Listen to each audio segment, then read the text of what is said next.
আপনারা জানেন আমাদের অত্যাবশ্যকীয় পণ্যের প্রতি আমাদের বেশি নজর আছে। মসুর ডাল, গম আমদানি, সার, তারপরে আপনার টেক্সট বই, অষ্টম শ্রেণীর খুব ইম্পর্টেন্ট, ওটা আমরা আজকে অ্যাপ্রুভ করেছি যত তাড়াতাড়ি সময় মতো যেন টেক্সট বুকটা পায়।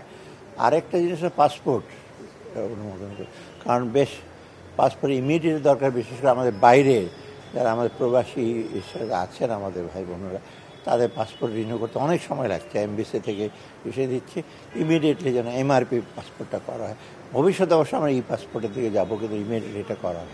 অন্য তবে গম তো আমাদের ইম্পোর্ট করতেই হবে, সয়াবিন আজকে যেটা বললাম এটা ইম্পোর্ট করতে হবে, তারপরে আপনার এগুলো সব ইম্পোর্ট, সার ইম্পোর্ট করতে হবে।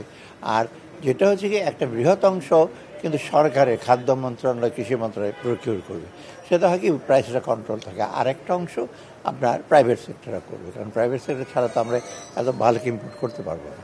প্রাইস যেটা এখন তো অনেকটা স্বস্তি কিছুটা ফিরেছে, প্রাইস কন্ট্রোল বলে না, আমরা প্রাইস মনিটর করতে চাই। কন্ট্রোল করতে বলে আপনি চিনির দাম বলে এত টাকা বিক্রি করে, এক দোকানদার হয়তো কারণ বাজারে বলে আমার 2 টাকা বেশি খরচ হয়েছে, আরেকজন বলে স্যার আমার ট্রান্সপোর্টে লাগছে আরও 5 টাকা বেশি, তবে এই প্রাইসে তুমি, আমরা যেটা বলছি যে উৎপাদন খরচ, উৎপাদন যেটা উৎপাদকরা যেটা পায় বা ইম্পোর্ট কস্ট আর ভোক্তার কাছে যে প্রাইসে আসে সেটা বিরাট গ্যাপ যেন না থাকে, অযৌক্তিক। ওটা টিসিবির ওদের রেগুলার যে প্রোগ্রামটা আছে 1 কোটি ইসের মধ্যে, ওরা বলছে ওখান থেকে ওরা সংস্কার করতে পারে, আমরা বলছি এটা আপনারা করেন।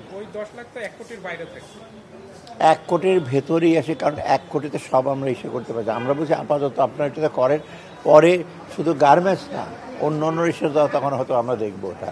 আপাতত গার্মেন্টস আমরা কমিট করেছি, ওদেরকে দেবে 10 লাখ।